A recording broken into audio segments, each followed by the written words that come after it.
from a young man, a little boy, you talk to just get through it. So sharing problems is not one of the empowerment areas that we learn as a young man. I like that. I like that. Yeah, I think I echo everything that's been said so far. I think a lot of times though, it's social conditioning that young black men go through. Particularly, you can think of times when you were growing up and being hurt and being sick, kind of associated with being weak.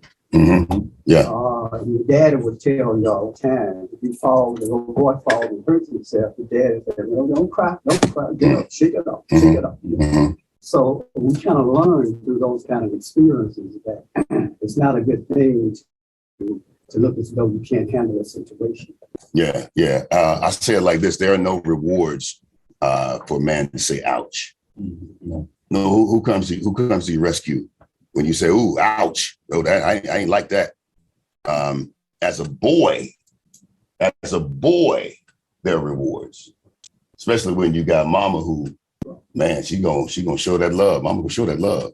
But for a man, it's very few and far between. Let me be transparent with y'all. You mind? Yeah, I'm gonna need to talk back church now. You know, I need somebody to say, okay, I need y'all to say, yeah, okay.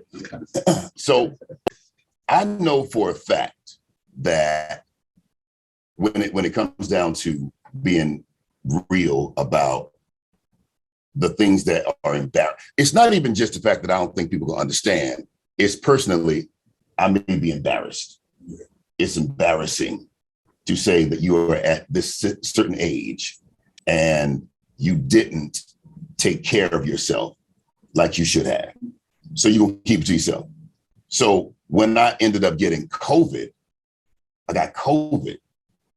And I was like, when I found out, I didn't want to tell nobody because it said, low key, oh, so you nasty. Oh, you irresponsible. You feel me? So it's not about being irresponsible. Sometimes life just happens. Y'all feel me? Sometimes life happens. So what do you do when life happens, but you don't have nobody to tell straight up, hey, or help you navigate through that part? I want to talk about that because I'm going somewhere with that.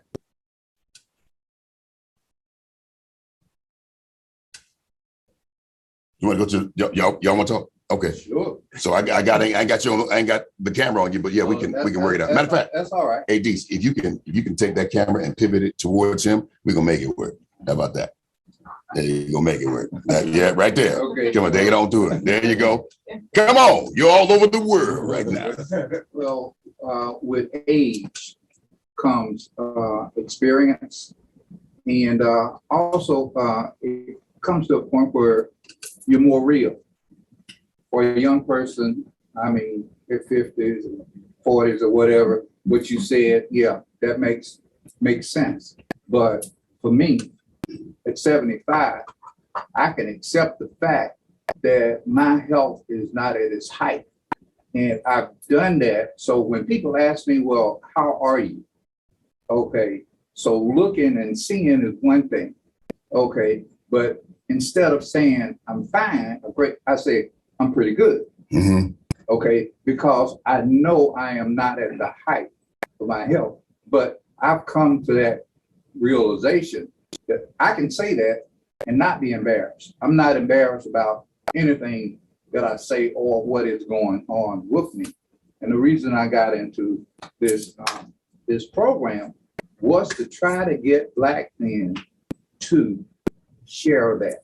They've got to share it with their doctors, how they actually feel. Yeah. They've got to share it with others, because if you don't do anything about how you feel, you're just going to continue to get worse. All right. I'm gonna give just a little bit of pushback, just a little bit. 75? 75. Man, first of all, when they say black don't crack, apparently it don't crease or nothing. Apparently, yeah, okay. So why do y'all think that by and large men, and this is like all in the room, why do you think by and large men front about certain things as it relates to our physical health, sexual stamina, like all of that. Why you think we front? Right. Come on. Well, I think it's all kind of been said already, but we've been conditioned to, as men, even when I read ManUp, that interprets to be, you can't show any weakness. And so we've been conditioned from our society that men can't express themselves or even show certain kind of feelings. I have a program at the church I'm at where I have small groups. And when I ask a man about how did it make you feel when he went through some traumatic situations, their first response to me is, I think such and such. I said, I didn't ask you how you thought. I said, how did you feel? It takes me about 4 times to ask them that question before they give me a feeling word. But that's because we have not been taught to say certain feeling words because it makes us feel weak. And as a man, we don't want to feel weak. So I have to tell them that if you're married, you have a wife, if I cut you and I cut your wife, both of y'all will bleed red blood. But society has not given us permission to bleed as men because, we're saying, I'm not suggesting we walk around crying like a baby or crying like a woman, but we do have feelings. And so that's why I feel we're not transparent, because particularly in certain areas, when you're talking about sexual prowess and things of that nature, no, we can't go there because it makes us feel weak and not try to even correct whatever issues we may have. That's good, bro. That's good. Well, I think too, going back to the original question about what do you do with it when life makes those changes. Sure. I think in addition to that, what we, a lot of men in a lot of pain for a lot of reasons, not just physical, but emotional pain. And there are a lot of reasons for that that we're aware of. But a lot of times, as I said, we're in condition not to express any type of weakness or anything that suggests you. Why though? Why? That's what I want to know. I think it has a lot to do with kind of distorted conception of what masculinity is. Yeah. It's not male-like to be that way. We are the warriors and the hunters. And to some extent, that's what we were in our families. That's why in a lot of times when you look at the number of young black women that are better educated than the guys, because during those times of certain overt segregation and all, the guys the brothers always dropped out of school to go to work. So the sisters could go to school and not have to work in those houses, as maids and all, and be subjected to the kind of sexual abuse and other things that go on. So we were always taught to suppress our feelings for the good of the family. But I think it's very important, though, that we not think that pain is not being expressed. It's being expressed in a lot of ways. Very good distinction.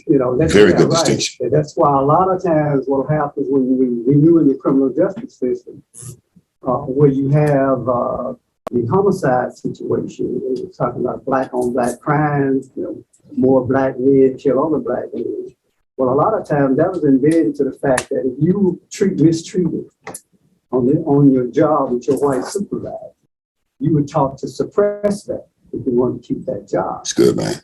But then what would happen is, as soon as you left that job and were walking home and going, on the street, and a brother walked up and said anything to you, you were ready to blow his brains out. Yeah. Primarily because we call that displaced aggression, because all you're doing is expressing, very deeply what you've already been feeling. Or you go home and jump on your wife just because she cooked one biscuit rather than two.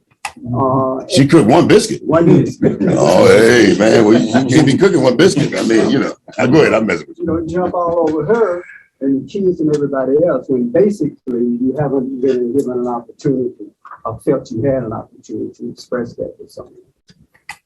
All right. So let me dig a little deeper here because I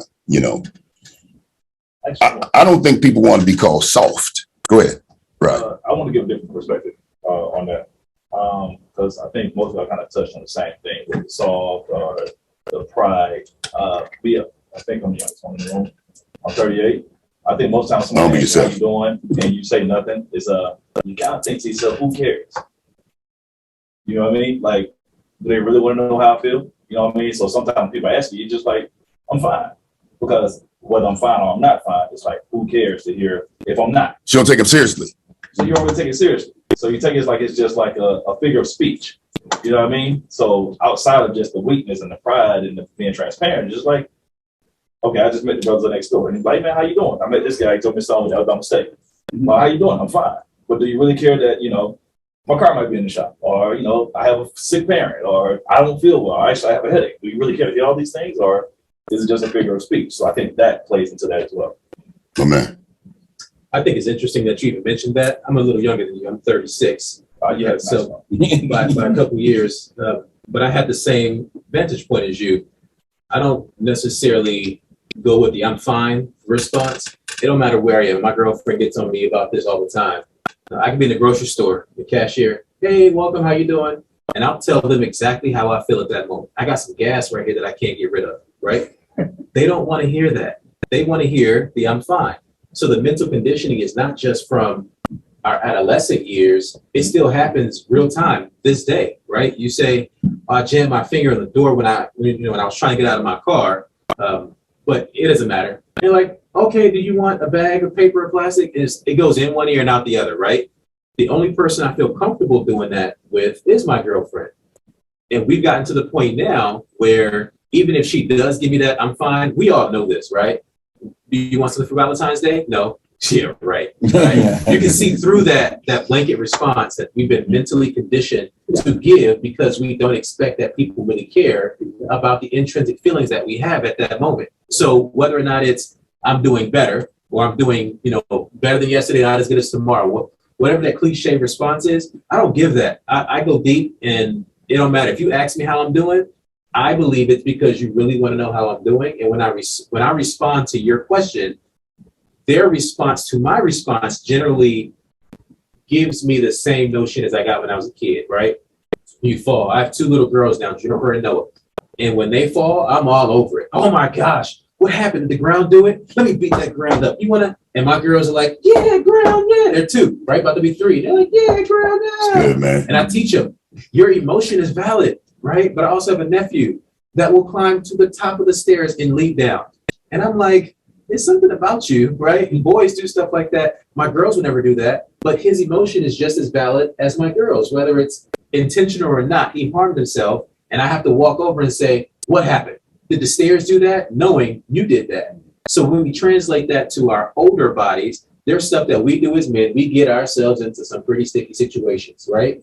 And because of the sticky situation that we got ourselves in, Katie, well, you mentioned it, I'm embarrassed to share with somebody that I did X, Y, and Z, and the result was A, B, or C, right? So because I feel like I'll be judged about how I got in the situation, I don't even care to explain to you the ramifications of the situation that I got myself into. Oh, that's good. I did it. So therefore, I got myself into it. I'm gonna get myself out of it. There you go. Yeah. You got something else? Because No. yeah, I have a comment. got you. Go.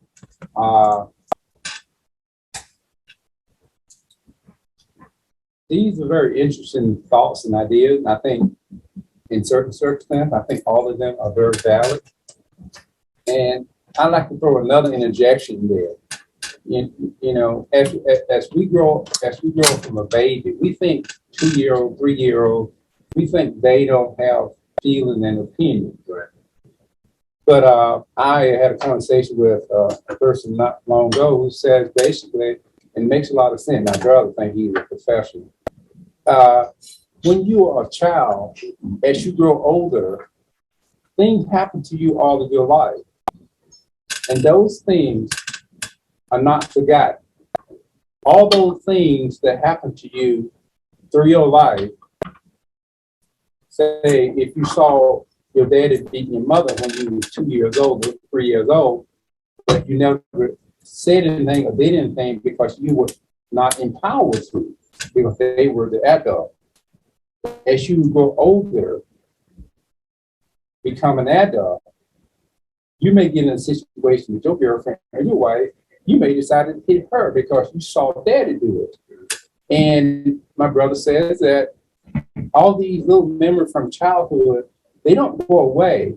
They all are incorporated in your brain, in your cortex, and they are stored there. Yeah. And it creates who you really are. I think over time, you guys said this, we basically been taught that men are not supposed to be weak. Look at what happened.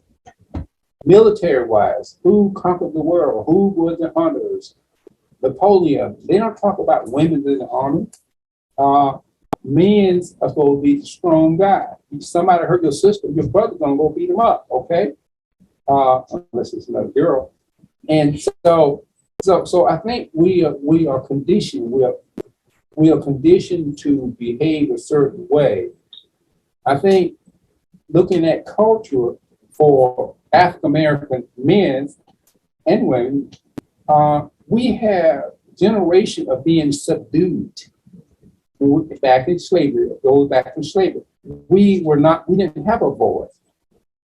We weren't allowed to give our opinion. Look at what happened to women. Women had no say-so until the early 20s. You have to get your husband to sign on the line if you want alone. So I think all that kind of culture is in our brain. I think with African American men, there's a lot of things that's culture in our brain. I look at myself. I grew up in Mississippi. We weren't allowed to go to the bathroom. We weren't allowed to drink water because they all said white only. We had a swimming pool in our community. I mean, in the city. In the 60s, African Americans protested to use the pool. Once that happened, they closed the pool. So we are used to not having things. We're used to being treated in a certain way. So whether you know it or not, as you grow older, become an adult and have kids, some of that is in them because that's who you are. You behave. They see how you behave. Even though you try to behave different, they see that in you. My daughter made a comment and said, Dad, I said something. She said, Dad, you sound real old fashioned. That's not. And what I told her was, this is how I was raised up when I was a kid all the way through. I never talked properly. Nobody gave me grammar. Nobody did anything to improve my speech. All this I have now, I learned as I become an adult. I said, and I'm not going to change. I might say to you, that ain't right. That ain't, Daddy, what are you talking? That's not a word. You're doctor, we're just talking about that ain't right. Okay. I said, look, do not criticize me. I work hard and I struggle to make your life better so you will have a better education so you won't say ain't. So I think time evolved where that oppression of 200 years ago, it doesn't go away in one day. Yeah. Let me jump in here. I think that one of the challenges also is redefining what a champion is. Redefining what a champion is. Because when we think about a champion, we can talk about emotions, we can talk about feelings all day long. When stuff got to get done, none of it matters. So we say to ourselves anyway. When stuff got to get done, whatever you feeling that's stopping you from getting it done, it's like we don't, hey man. And that's the worst thing you want to be called is soft. And so I know I'm staying here a little bit more because I want to dig into some more. How do we redefine what a champion is? How do we redefine what we call weakness? How do we redefine illness? How do we look at it differently from a different paradigm, a different perspective? And how do we, honestly, how do we win with a limp? Man, y'all feel me? How do we like Meek Mills? That just threw me off right there. I was just like, yeah, your people tell you that. So how do we win, even though we know? Okay, so I know some of my partners had. I'm gonna come to you. Some of my partners one dude had prostate cancer. All right. But he didn't say anything to anybody, even when he knew. He didn't have a support system. And so when it went from the stages and like got real bad, and you can't help but say something, because now we can see it on the outside. Now you want to say something about it. Hey, man, I would have still thought you were the strongest man that I know, even with that. So how do we redefine that? I'm gonna come to you. I want to talk about that. How do we redefine what a champion looks like? Before you go to him, I haven't heard anything from you. So let me hear from you. Would knowledge be the key there in terms of how we redefine? Because if you don't have the knowledge of the whereabouts in terms of knowing, I think that would be key there. And I think Dr. Blau was here in terms of what you see. You know, we have a motto, what you see is what you'll be. So if you're seeing a young man, a father, beating his wife or whatever, sometimes you tend to do the same thing. You get older. Just like Mother's Day, a son came over and ended up bringing his mother flowers, and then he ended up giving his girlfriend flowers. I said, and I kind of said to him, I said, "Well, son, what's going on?" He said, "Well, Dad, I watch you bring flowers home to your wife, to my mother." So he picks that up. So in other words, we see things, we react differently. Mm-hmm. The thing about ManUp, I just give this example. Little League football, Pee Wee football. Young man, 7, 8 years old, get hit, arm hurt. Dad is one of the coaches. Daddy says to the kid, "Boy, there's nothing wrong with you." I'm looking at his arm, I'm looking at his arm. And I said, "I think, that's a fracture or whatever." Mm. "No, boy, you sit at my table and eat all my food. There's nothing wrong with you." This is what he's saying to this kid, 7, 8 years old. And so, fire station right across, I take whatever I can to wrap it. Turns out the arm was fractured. Whoa. It was fractured. But the daddy wanted him back in. So this is what I'm saying. We have been trained, as everyone has said, you're weak, and he just said to the kid, "You eat up your pussy." And you don't want to be that, bro. You don't want to be that. Right. You don't want to be that. So how do you see strength? How do you see strength in weakness? Right. Because when your arm is fractured, hey, bro, that arm is weak. It's weak. But why do we make it bad? And we have so many athletes that play professional ball, that play hurt. And nobody says, "Yo, that's terrible, Jordan, that you had the flu and you still won the championship with the flu." Nobody said, "Hey, man, that should have never happened." You know what we say? We do? What kind of clap we give him, Rod? What kind of clap we give him? Hey, we give him a slow clap so quick. Okay, so all right, I'm gonna come back to that ManUp, because I heard some people say it twice. But my man, what's your name? I'm Jarvis. Jarvis. What's your comment? So, in relation to the question that you asked, is how do we redefine what a champion is, what a champion looks like, which is also synonymous with man. I think we celebrate what happens off the court, because there are so many people that watch the game, and when somebody misses a free throw, they boo. And it's like, well, put you at the free throw line and see how many free throws you make, and let that dictate whether or not you judge a professional on how well he can or cannot dunk or make a free throw or hit a last minute layup, right? Steph Curry last night got his ankle rolled up. I'm a Golden State fan. He had his ankle rolled up. I'm sorry for your loss. Let me just tell you that up front. It hurt. Yeah, it ain't looking good. I turned the TV off and went straight to sleep. Right? But nevertheless, Steph Curry rolled up on his ankle. And when he was doing his post-game interview, what happened? They said, "Hey, man, how do you feel about your ankle and Al Horford rolling up on your ankle?" And his response was, "It's championships, right? I got 48 hours to look at my ankle to figure out what's going on, and then I'll be ready for game 4 on Friday." What else did you want to hear him say, though? But that's the thing. It's like, I wanted to hear him say that at that moment, blah, blah, blah, blah, blah, wah, wah, wah, wah, wah, I'll be ready for game Friday. But now after sitting in this environment and thinking to myself, how do you redefine what a champion looks like?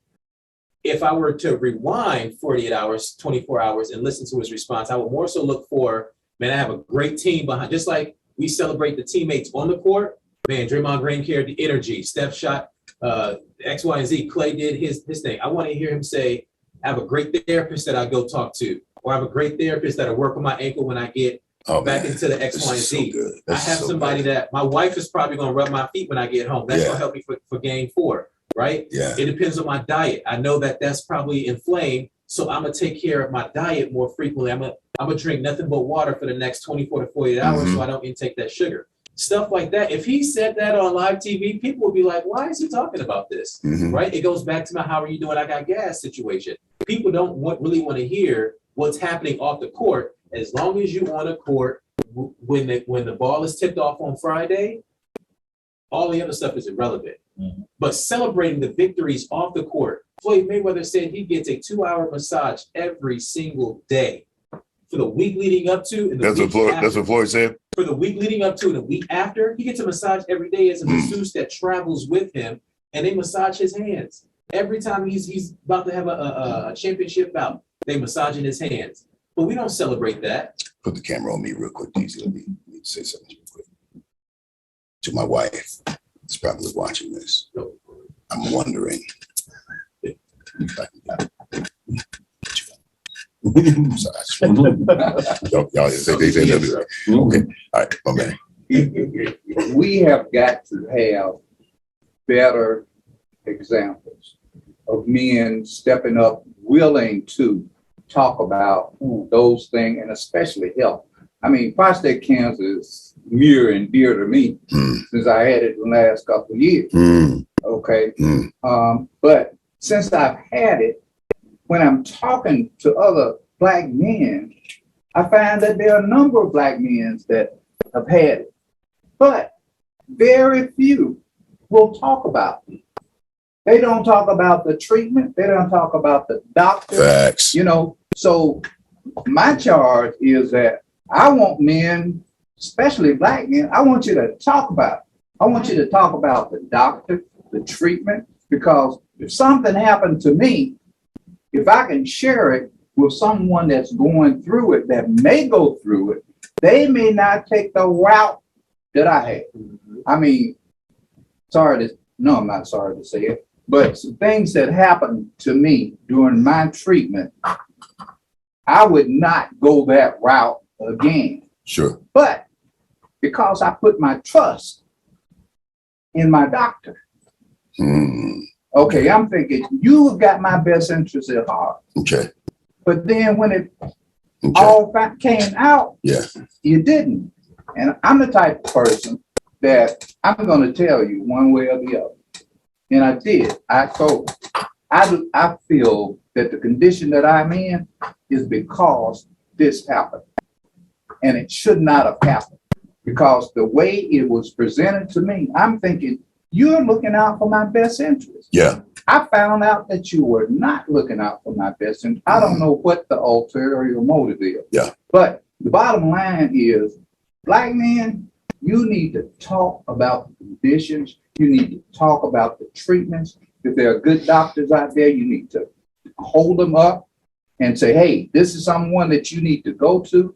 You know, I'm completely transparent as far as sharing my feelings and my thoughts, regardless of what it is. Like I'm saying, I'm not embarrassed. I don't care what you think about me anyway, because nobody's putting any money in my pocket, right? You know, all I care about is my family. Yeah. So let's talk more and have better examples. And like you said, if the athlete, if the rappers, if they would share and get in a positive mode, you wouldn't have all this gun violence and everything. Black men would probably be more aware and open with their health, finances. They'd improve their finances. I've been in insurance and financial services for 40 years.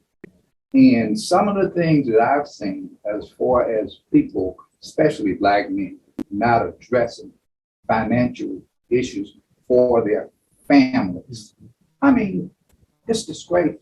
Yeah, we got a lot of that's really good, man. We got a lot of things that we got to work through. Let me say this real quick, and then I want to come to you guys. Definitely for you, man, because I know you got some things on your soul. The part about ManUp is the strength of the word. This our logo, that logo, ManUp community, is not the word man up. That's not the strength of that. The strength of it is community. Right. We are ManUp community. People say, "What's the man up?" Okay, what's that? We're ManUp community. So the strength of the organization is the community. The thing is, beside every problem, there is a possibility.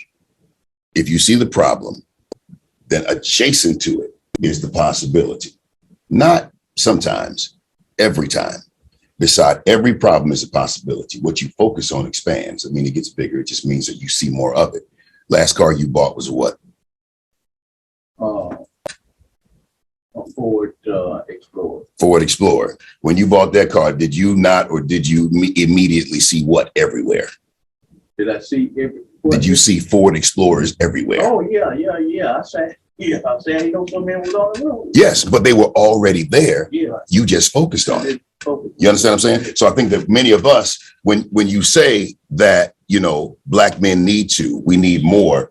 Truth is, man, there's so many positive black brothers out here. Mm-hmm. There's so many wealthy black brothers out here. So many brothers that are willing to be transparent, honest, open, real. Brothers that don't have a problem hugging you, saying, "I love you."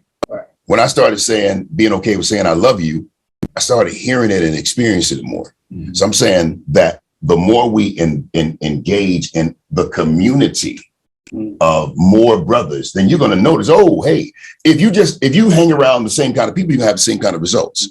That's why, I don't know, the different organizations that are here for ManUp community, it don't matter if you're a boss or a bum. It don't matter, because everybody has a structure in their voice that a person can hear.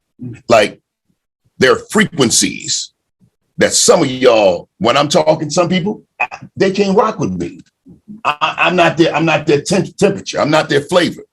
But then there are others, man, I can say something, I can whisper it and kind of say it with broken English, and they'll get it because I am for them.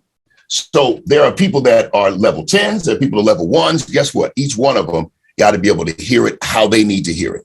That's why you got to have all of us not afraid to open our mouths, speak, say something, because what you say is powerful. What you say is powerful, and people need to hear you say it. You know what I'm saying? People need to see, feel, and experience you, your essence, with your nasty self, with your amazing self, with your spiritual self. They need to experience you, and then you need to experience other people. Everybody needs 3 people in their lives. You need a mentor, somebody you can learn from, a mentee, somebody that you can pull up, because that pulls from a different side of you as well. There's some things that you wouldn't do and say because your kids was there, because there was somebody younger that was there that you were responsible for. But then everybody need that person that you walk beside, that person that, you know, hey, where you really was on Wednesday night, you know, you need to have those because they're going to help you become more solid in everything that you do. You feel me? So let's go here. When we talk about redefining what the champion is or what he looks like, to Rod's point, do people really care when you are not able to, like he said, how you doing? I got gas. Do people care? Do they want to know? Or do you just tell them anyway? Honestly, let's have the conversation. It's considered too much information. Yeah, some people would say yes. Some people would say it's too much information. Well, I think too, a lot of times, a lot of people are uncomfortable because they don't know what to do. You present it to them, and then they get uncomfortable because they don't know what to do. Can't help. Right. Yeah. I think just now in this era, we get into that area where we're focusing on self-care. And then, you know, the slogan, self-care is not selfish, you know, and you're putting yourself out there front and center. Like we talked about before, men aren't allowed to expand and redefine what manhood is. So we definitely need to focus on that. I had the privilege and opportunity to go to Morehouse College.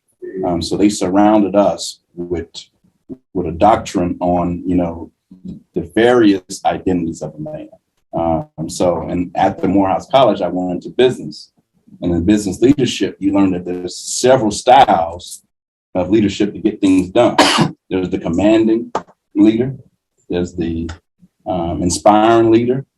So some of those will be considered from aggressive to soft, but you're still getting the job done. So we got to expand what we see and identify manhood and a champion to be. But champion, though, you saying that a champion can be soft? A champion can't be soft. Ooh, because I've never heard that. Because a champion can be the one that pulls people together, that's endearing, that lead the whole team. So it's not just the one person that's a champion, because the championship is not going to be won with just one person. Like he said, he would hope that Steph Curry talk about the whole team and how they going to stand up and without him. How do you define soft? It's pretty good. Yeah. How do I define soft? When you use that terminology. So when I use the terminology, when you say soft, you say typically what I think. I think feminine, effeminate. I think not. You good? Not. Okay, the comment section blowing up. Okay, yeah. Not hard. You know what I'm saying? Not hard. Less aggressive. Bro, listen, let me say something to you. Well, that thing right there. Okay, I wish, this little camera, boy, I'll tell you. That's okay. Soft don't work in many areas. Huh? Yeah. Yeah. So In many areas. yeah. Slow that. I caught that. Yeah, you caught it. So I'm saying but what I appreciate is also that some of the dopest dudes that I know, mammoth men, and you be around them and they're imposing, their presence is imposing, but they'll give you the warmest handshake. They'll give you the warmest, endearing hug. And so there's a dichotomy. How can you be so hard, but yet so warm, so soft? And I often haven't seen both. Right. And so that's the thing. This is the chairman of the board for a ManUp community. All right, then you gotta walk over here because you behind the camera. Yeah, I think I want to flip the word soft. Soft has the negative connotation, but I think we can be strong and be gentle. Walk over here so you can be in front of the camera. I want people to see. So I think the thing is it's the gentleness. Just because it's gentle or it's comfortable doesn't mean that it's weak. And so getting into a place where we can embrace, and I don't want to say a femininity, so let's not that, but embracing a gentleness that makes it inviting for others to be around. So gentle. Okay. Yeah. I mean, gentle. This conversation right here has really been gentle, even though it's strong. And sometimes you can't test the strength of something until it becomes gentle enough for you to rest on it. Say it again. Say it again. Come on, man. When things get in the camera. Yeah, I'm trying to. I don't. Okay, there you go. Here we go. When they would see the handsome face. When things are when things are comfortable, people can rest on it. But when you rest on something, you put your full weight on it. And for something to handle the full weight, it has to be strong enough. But in order to get someone to give you their full weight, it has to be gentle enough for them to rest on it. Comfortable. Ooh, hey man! If my bed is comfortable and it can hold me, I'm gonna rest and give it my full weight. But if it's not, if it's too hard, I won't give it my full weight, because if I give it to it, it's gonna hurt me. So, and I'm getting this because part of my persona is this, big, hard. Come on, man, we black men, we got to pull up. My tone sometimes is rough. Yeah. So I've learned that I get more out of what you just talked about. That's that commanding leadership versus I'm going to call it an inviting or transformational leadership can be a different approach because people expect you to come that way. The other thing out of this and being gentle is I've learned more I think more is caught than is ever taught. Say that again, because I just said that yesterday. No, more is Explain caught. More is caught than has ever been taught. I've learned so much in this room. One, if anyone experienced prostate cancer, I know now we got to start asking questions. As a person in their 30s, going in the 40s, I now know I need to develop a roster, especially as a pastor and a community leader, that I need to know who has experienced this. So when folks come to my desk or come to my phone saying, hey, bro, this is what I'm going through, it's nice for us to have that Rolodex to say, hey, this is what's happened. And this is what's happened. We got to stop playing individual life and then celebrating team sports. Mm-hmm. What did it say? What did it say? What did it say? It's all back to community. Yeah. We do our life individual, but we're going to buy tickets. We're going to go for the jersey. We're going to get the stats for team. We're going to build fantasy leagues. We're going to do everything else for team. And we hadn't built a team for our life. And that's what I see out here. I mean, like, because it's flipped, because I'm 38 and I got a cardiologist. I didn't know a Black cardiologist. So when you were speaking about, hey, is my doctor giving me the best treatment? I truly feel that. But if I had any questions or doubt, who do I call? Straight up, man. Somebody else. Even in the community. But even in the community. Yeah. But now being aware of these type of things in these conversations, the other thing that we got to get in this room is normally generations of this far, people in their 30s to people in their 50s and 60s and 70s are not in the same room. Ooh. We don't have this in our community. Ooh, that's good, bro. That's good. Come on. I'll give you a prime example. I was having a sharp pain right side of my jaw. Mm-hmm. Just like, then when I would brush my teeth, it would just be sharp only at that time. So I couldn't figure out. Went to the dentist because I thought it was a TMJ. So you self-diagnose yourself. TMJ. TMJ, temporomandibular joint. Right? Okay. Yeah, I thought it was temporomandibular joint. Yeah. So that's what I thought. So then I go, my chiropractor. I go to, Oh, I got you. I go to the chiropractor, oh yeah, we can adjust this. But then I went to the neurologist. And he tells me, he said, well, look, you got a lesion here. I need to send you to a team of doctors. Oh, man. I'm saying to myself, a team of doctors. So I go to the to the neurosurgeon.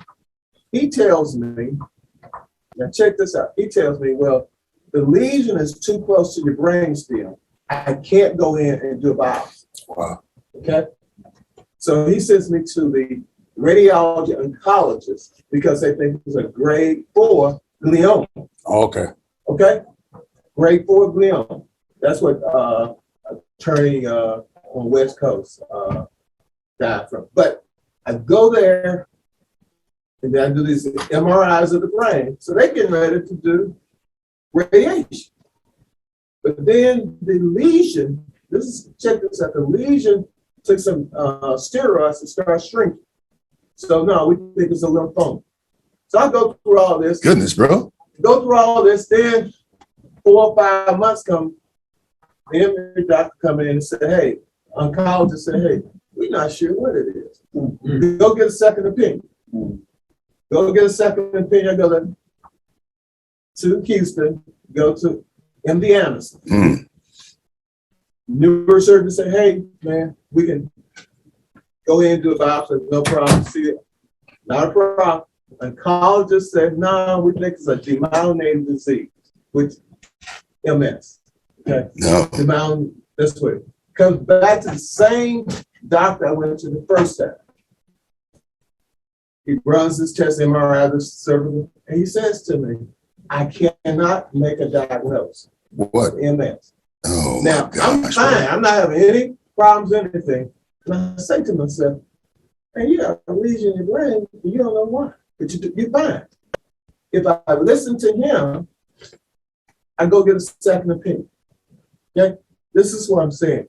We have to, man up and get a second opinion find out it's MS, then you just can't take any kind of treatment.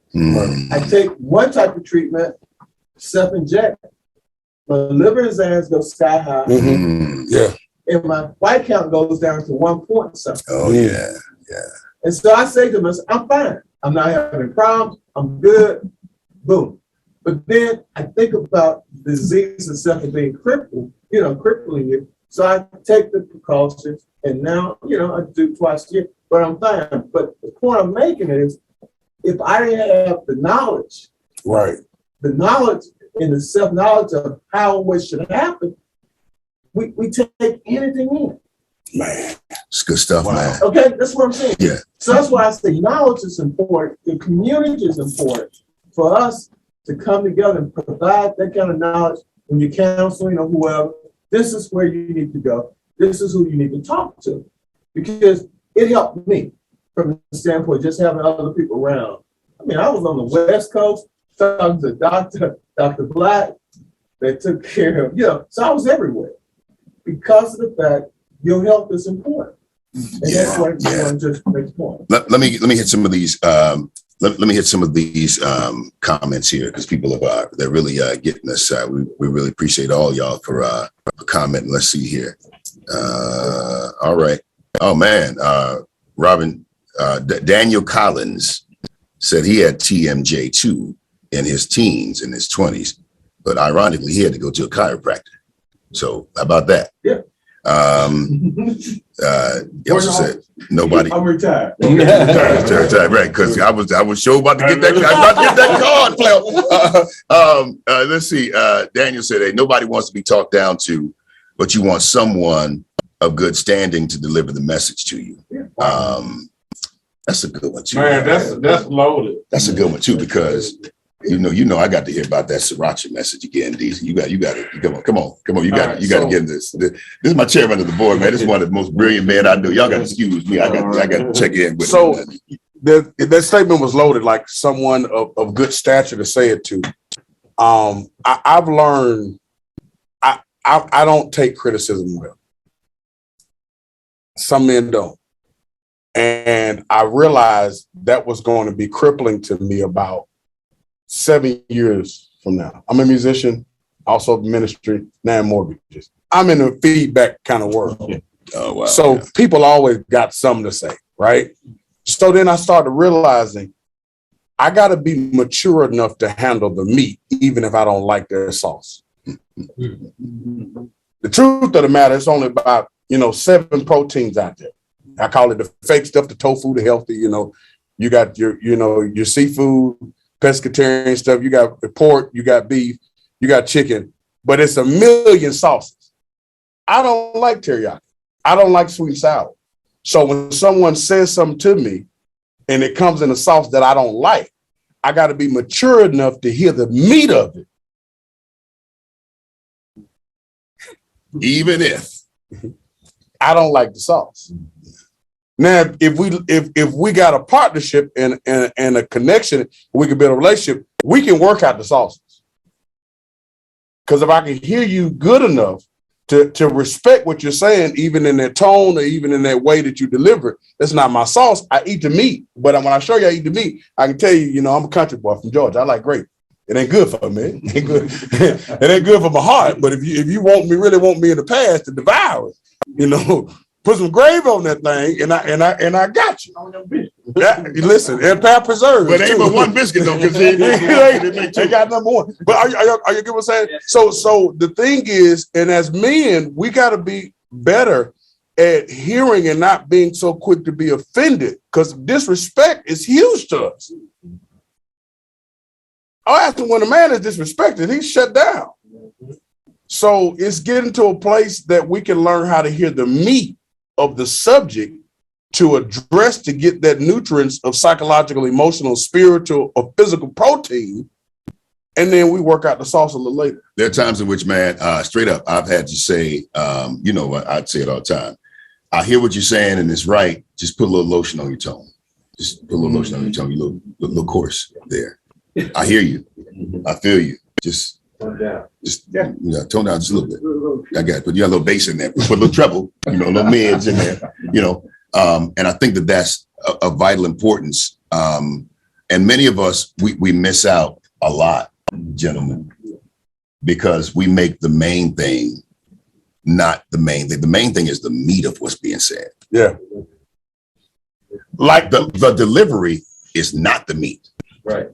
I said not the delivery. There you go. Exactly. Yeah. Yeah. It's the content. It's the content. It's the content. Yeah. Like the meat of this conversation I've taken away today is we have to be willing to talk about what's uncomfortable to make it comfortable. Yes. And the topic is our health primarily. Yeah. We really got to have discussions about that.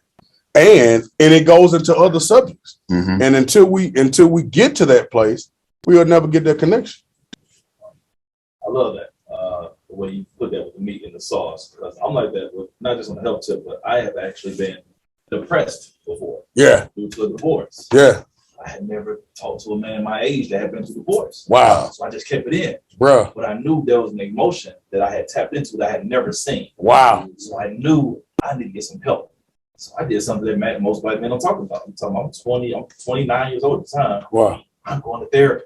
Oh boy. I'm like, bro, I need to talk to somebody who's trained in a matter that I've never dealt with before. But now KD knows this. I talk about overcoming divorce to men all the time. And I have a community of guys around me that are much older than me that had either went through separations, went through divorces. They come like, yo, man, what's your thought on this? And what's your thought on that? I'm like, man, I am very comfortable in talking transparently about what emotions I went to. I felt this in this stage. And then when I talked to him, I went to this phase. Wow. And this is what you think of. This is where I was when I was ready to go. Wow. And then this is where I was when I started to feel healing. And I started to feel happy again. Wow. And a lot of men, you don't hear men talking, man, one time I lost my happy. I was really sad. I think wow. it was really dark. And then I overcame it. Genuinely, not just talking to them on Facebook. Yeah, I'm great. Right. Well, actually, like the time was like, yo, man, I'm good. I can marry again. Like, you know what I mean? Like I can move on and get past that. So now when I'm around men and they're talking about like their dark days in their relationship, I'll give it to them, no matter how they like the sauce. Yeah. This is how you really feel. Right. This is what you really think. Oh, man, I'm gonna have a divorce party. No, you're not. You're sad. You're upset right now. You're mad, but get through the madness and see, are you really in a place? Did you cause some of these things? Right. Did you take accountability for what you did and said to this woman? Did you do everything you did to fight for your marriage? Or are you just ready to go because you missed the streets? And see, a lot of people ain't ready to hear that because that's too much sauce. Absolutely. That's okay. Don't worry about sauce. The meat is what you need. But the meat is good. Man, bro. That is so good. And watch this. Sometimes, if the sauce may not be your preference, it may not be your preference, but it's not intolerable. Oh no. Sometimes, if the person that you need is giving you a sauce that it ain't intolerable, it ain't your preference. If that's the person for you for that message, you know what you got to do?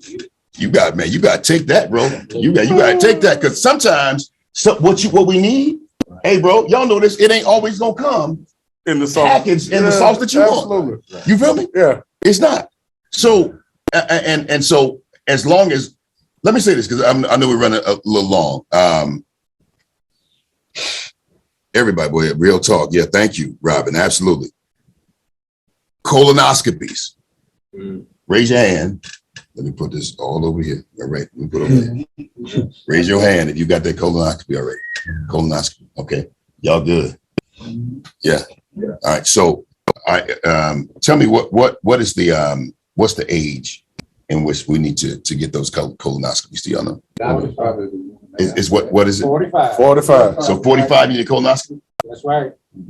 I got mine way here, but I had also, if you had a family history of colon cancer, yeah, you get it at the age of that family member who had it if it's before 45. Ooh, doctor. So if someone had colon cancer in your family, you need to be aware of the age that they got it. Exactly. And then once you track that age, you need to go get tested at that same age. Right. It used to be, they used to talk about 50 years old, but it turns out that a lot of African American men have had cancer of the colon in their 40s. So now 45. But on top of that, if your father had colon cancer at 40, you go at 40. You go for it. Okay. Wow. That's good. My man. So that's very important because I have two daughters and one of them has sickle cell. Wow. One of them has sickle cell. You got it, Jesus? Yeah, I got When my daughters were born, I have the sickle cell trait. and the mom has the sickle cell trait. And so if you do the chart, our daughter now has 1/4 chance. Well, she has a 1/4 chance if I have. No, she has 50% chance. If I have the trait and her mom has the disease, or vice versa, then she has a 1/4 trait. But she has a 50% chance of getting the disease if we both have the trait, right? Yeah. She has a 75% chance of getting the trait if we both have a trait, right? It's quadrants. So when I reached out to my mom, I wasn't talking to my dad at the time. I reached out to my mom and I'm like, I found out Noah has sickle cell. She has the disease. How is that possible? My mom told me, I told you had sickle cell when you were a kid. Wait a minute. What? So you actually. I have the trait, but I didn't even know what the trait was. I didn't know that I had it because she said she told me when I was a kid. And you didn't They remember. expected me to carry on. I was probably 4 at the time. I had no clue what sickle cell was, right? And so when I would ask you fill out the little things, does your mom have this? Do you have a history of that? I would be happy and elated that I could just go down and check no for everything. I'm like, nope. I don't have any heart disease. Nope. Diabetes. Nope. There's nothing. You're on the phone, lady. Do you have a history? No. Do you have it? No. Look, everything is a no. But then when I have my daughter and I go back to my mom, and I'm not shunning my mom, I'm just getting into, you have to know about your parents' history and your grandparents' history in order to be a better parent for your kids. Facts. Or for the future. I had no clue that I even had the sickle cell trait until I had a daughter, right? Now, it goes back into being equally yoked and whether or not you would pick somebody who has sickle cell, whether or not you would even have the opportunity to fall in love with somebody who has sickle cell, if you know you have sickle cell. And this is conversations that are way beyond the scope of conversation. Facts, brother. Facts. But at the same time, that family history information should have been shared with me because I've been lying to my doctors, right? You go into the doctor and they're like, I got this bad pain in my leg. You have a family history of blood clot? No. And then you find out 6 years later that you do have a family history of blood clot. Your parents just didn't want to share it with you, right? And so I tell people that I mentor at Morehouse, I graduated from Morehouse too, student support services, I would go back and I would teach them in their language, right? The tone of voice that they needed to hear in order to understand the message that I was relaying. Yeah. Was video games, right? I would tell them, a game that I played when I was in undergrad was called Splinter Cell. And I would miss class because I was in there playing Splinter Cell. I'm like, I fail at level 3. I'm going to keep playing until I get it. Ooh. 3 hours later, I finally passed level 3. What do you want to do when you pass level 3? Well, I want to pass level 4. And so you end up missing a couple classes. Next thing you know, you done been playing video games for 6 hours. You don't even realize it, right? Oh, bro, I get it. So as a generation, we are all playing this game of life. We're playing a video game. It is incumbent upon us as fathers, if we may be, for our kids to start on a level that we leave off on. Imagine playing a video game for 37, 36 years, 75 years, and then you ready to hand the sticks to your son. You're like, oh, you got to start level 1 like I did. Wow. You got to struggle like I did. Wow. Right? Dad, can I have $20,000 to go start this business and do it? Nah, I had to get it out the mud. You get it out the mud. Absolutely. And a lot of people feel that way, bro. Right? You got to, if your kids don't stand on your shoulders, your whole generation was a waste, right? If your kids got to start at level 0, one is unfair to them, past understanding's belief. But what did you do to progress society if your kids have to start where you started, right? If your kids have to go to a segregated school and get part level or subpart education, then what was the use of you becoming a doctor and paying for them to do this and paying for them to do that, and they can't enter the world ahead of you, right? Yeah. So I ended by saying your parents have to be in a position to share this information with you in order for you to feed off of it and not just make yourself a better person, but your kids better people as well. I'd like to comment on what you just said. What you got, Doc? I'm curious here. Yeah. I'm going to come back to you. No, it was just a private joke. I was looking at all the Morehouse and I finished Morehouse. It reminds me of the criticism we get sometimes. They always say, you can always tell a Morehouse man that you can't tell them. Hilarious. That's pretty good. That's smart though, bro. That's smart though. Okay. Come on, Doc. I wanted to touch on the sickle cell, but I need to ask Dr. Flowers. Blood tests. When a blood test, when you're having your physical and they doing the blood, is sickle cell test normal, or do you have to ask for that? Because what I'm saying is that in his having physicals during his lifetime, Great if he had perspective. asked for that, then he would have known that, or is it normal? No, I think I'm glad you brought up sickle cells. I use sickle cell in my education talks a lot because that's a very powerful statement. The statement from sickle cell is knowledge, know your grandparents, know your family history, and community. Community means that you share that knowledge with everybody in that community, kids, whomever. And also, it comes from that mentee. Be a mentee, be a mentor. I think, a big situation you could have in life, mention if you was in love with somebody and you found out they had a sickle cell trait, would you not marry her? Would you say, hey, I got to find somebody else? I think there is a fork in the road. I think there is a decision to be made. I think education is the answer to that question. I think bottom line is you can have a sickle cell trait and so can your wife. But you have to know what the meaning of that, which means people throw out percentage, but that's probability. It doesn't always work that way. If both of you guys have a sickle cell trait, then there's a 25% chance of a child having sickle cell disease. Mm-hmm. But here's the trigger. That probability happens every time you have another child. If you have a child this time and that 25% happen to be sickle cell disease, which is SS hemoglobin, the next time it still can be SS. Right. Mm-hmm. That's a shooting crap. You throw the dice. Mm-hmm. It can roll on a 4 every time. So every time you have a kid, it can be sickle cell disease. Wow. So proper counseling can help you develop other alternative of having children. It's available. It can be done.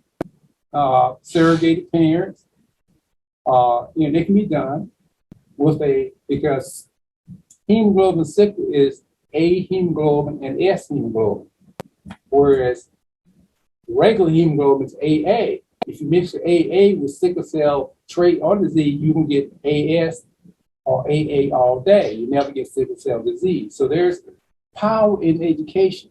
Now, getting back to his question, a lot of things is not done that should be done.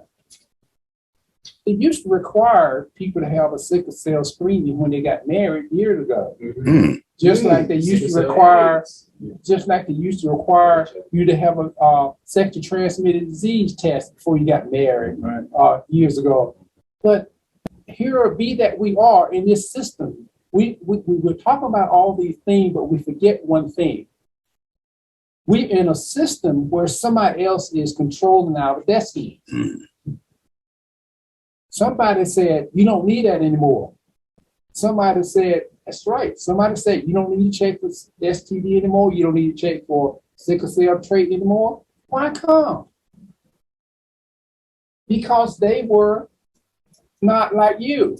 Mm-hmm. Because they didn't care whether or not you got sickle cell disease or trait anymore. Mm-hmm. Look at Tay-Sachs disease. It's rare than sickle cell. But look at all the other disease that other ethnic groups have. That is rare than sickle cell disease, but it's still being tested. Right. Mm-hmm. You have to ask for a sickle cell screening test if you get a physical or whatever. It's not part of the routine physical. Mm-hmm. And many times, your insurance is not going to want to pay for it. Mm-hmm. You see how that works? Mm-hmm. You have to act like you are already 20 yards behind. You don't have to get a 10-yard to get first down. You got to get 20 yards to get the first down. Yeah. Okay? And that's where this knowledge and community comes in play. That's where we as African Americans, we as Black men, we're going to have to be community. We're going to have a mentor.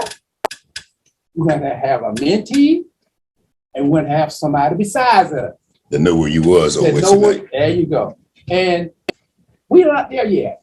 It's a struggle every day. Mm-hmm. Don't be so powerful. Think you the man, you it, you don't need no help and all that stuff. Like the basketball player.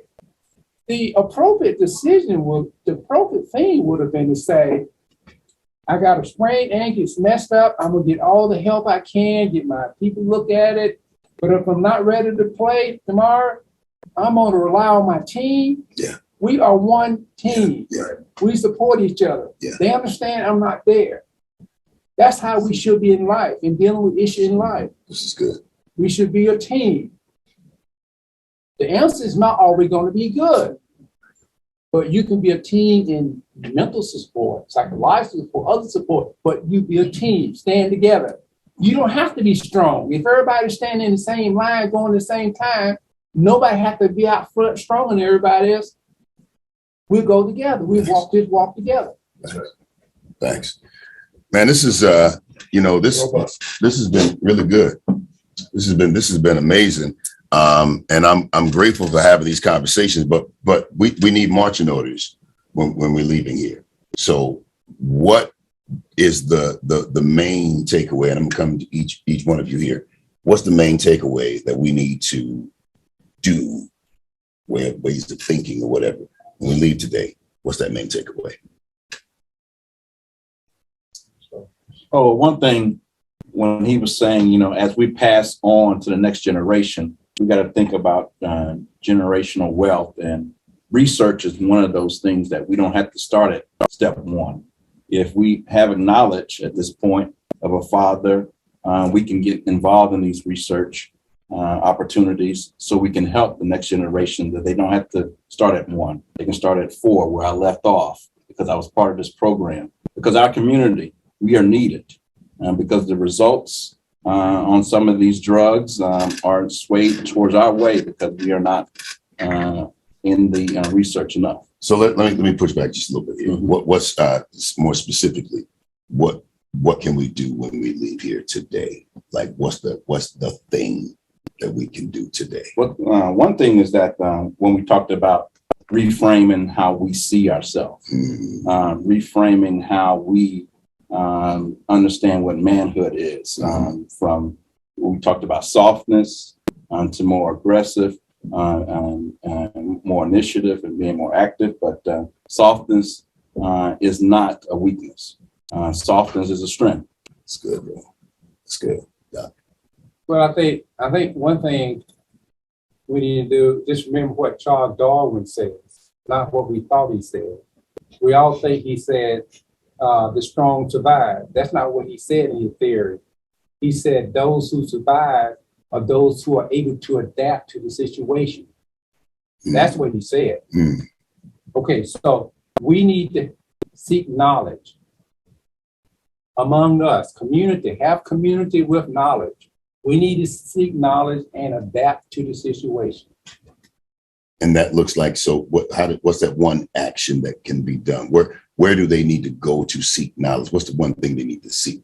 Right now, knowledge is here. You have internet, you have each other. If you have community. So when I go to the internet, I'm gonna put www what? Or when I go to Google. You want to search, just Google now. It's so simple.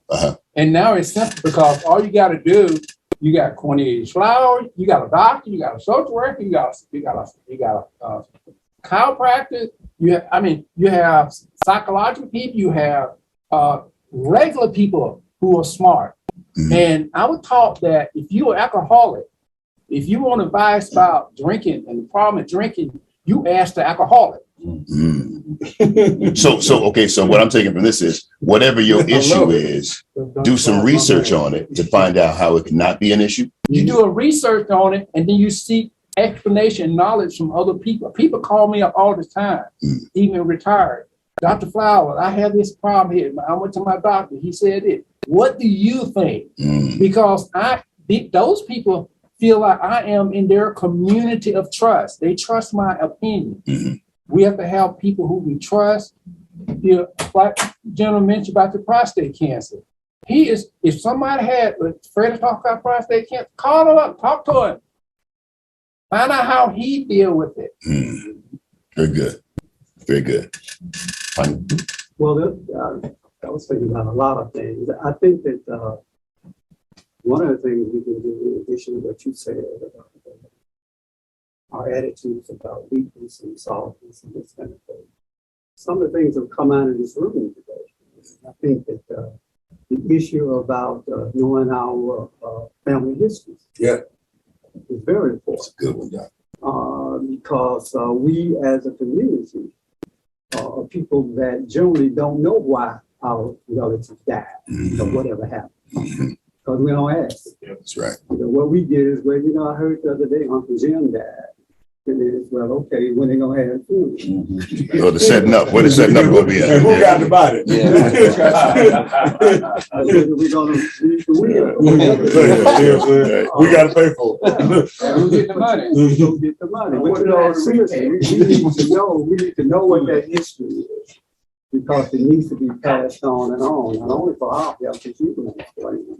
That's for everybody in that family, speaking like community. Yes. That's the one thing. The other thing is that I think that very honestly, some of us are going to have to make health more of a priority in our agenda. Yeah. Yeah. I think that sometimes we speak too much about entrepreneurship and economic development, that kind of thing. I'll give you my card at a meeting, talk about my business. A lot of the time I'm lying about how much we made. But you know, health needs to be a priority. And then the other thing, we're gonna have to start advocating for enforcing and producing more resources within our community. Look. And a good example of that is just what you said about not being able to define Black cardiology. Well, it's because there's so few Black kids. Medical schools are not enrolling Black people that much. There's a very alarming shortage of Black doctors in this country. Very small. And of the ones that exist, the large percentage of them are female Black doctors, not males. So we're going to have to start supporting programs like what the School of Medicine is trying to do in terms of the dean over there. I think she's doing a fantastic job. Okay. We're going to have to support STEM programs and others that serve as pathways for our young people getting into medicine and engineering. These are the kinds of things we need to do too. That says a lot about what community is all about. And then let me say this, I'm not talking about Dr. Flowers just now. But even our Black professionals are going to have to redefine what they're about. You talking about Dr. Flowers? Okay, I was checking. You know, I mean, seriously, I'm not going to leave the social workers out. I'm not going to leave that. Yeah. That's what we say about going to, when we find a Black doctor sometimes, if it's the wrong one, then we still don't get the level of caring and support that we would expect. Yeah. I remember when I was head of the Urban League, I used to have to tell my staff sometimes that the one thing people that come to the Urban League for, in terms of jobs and housing, we may not be able to do it then, but the one thing they should never leave there with is not being respected. Wow. Because actually, it's a short trip around that desk for you to be in the same spot there. So you can't assume that it's their problem. Yeah. It's your problem and our problem. So that's the kind of attitude. Because it's like my grandmother used to tell me, you know, it matters not the color of the hand that slaps. It hurts just as much. Don't care what color the hand is. It hurts if you don't get what you went there for. And sometimes it hurts worse. Because in the old days, you walk into an office and there's a white receptionist or whatever sitting there, you expect to be what? Yeah, slapped. But if you walk in there and there's a Black person, you figure, oh, hey, I'm back home, and you get slapped. Yeah. That's twice as damaging. Yes. That's twice as painful. Yes. Okay. This is good. All of this has been rich. I mean, I think this is a blessing, man. I think this is a blessing. Y'all want to see more of these? Yeah, I think there's more of these. We're gonna get the word out. Yeah, more of Get our these in people person. You know, this was a bit of a mess today, but I'm glad that we were able to press through because this was good. I got some solid takeaways today. I greatly appreciate all of you. I mean that. And let's stay in contact. ManUp community is about uplifting the man in the community. That's why ManUp is above community. There we go. All right, another Emory ManUp event's coming soon. If you want to contact Crystal Davis, okay, y'all see it in the comment. It's there. It's right there. Right, all of it is right there. We'll leave it there for a minute before we go. All right, y'all. Hey, man, I love y'all, and I think that we need to do a better job with telling our brothers that we love them. So before we get out of here, just tell somebody. Tell two people, bro. I love you, man. How about all of us? Love you. Yeah. Well, it's a little different when you look somebody in their ocular devices and say, "Hey, I love you, man." You know? I know. I got some auricular devices too. Okay, come on, Rick. All right, man. We love y'all, man. We out. All right.